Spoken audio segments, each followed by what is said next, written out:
মানেন নবীর হুকুম বাদ দিয়া, রাসূলের হুকুম মানেন নবীর হুকুম বাদ দিয়া, নবীর হুকুম বাদ দিয়া স্ত্রীর হুকুম মানেন নবীর হুকুম বাদ দিয়া, সন্তানের হুকুম মানেন, তাহলে আপনি মুমিন না, মুমিন না। আপনি মুমিন তো দূরের কথা, মুসলমান হতে পারেন না, ঠিক কিনা?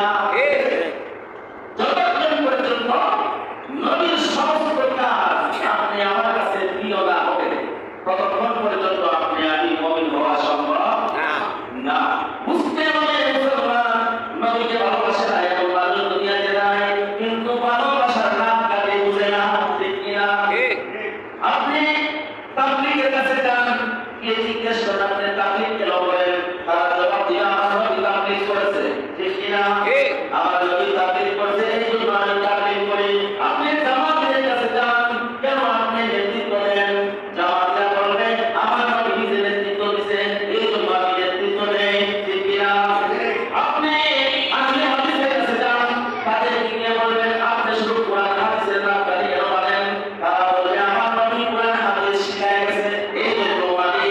আপনি আহলে সুন্নাত ওয়াল জামাতের কাছে যান, আপনি কেন নবীকে দাঁড়ায় সালাত দেন?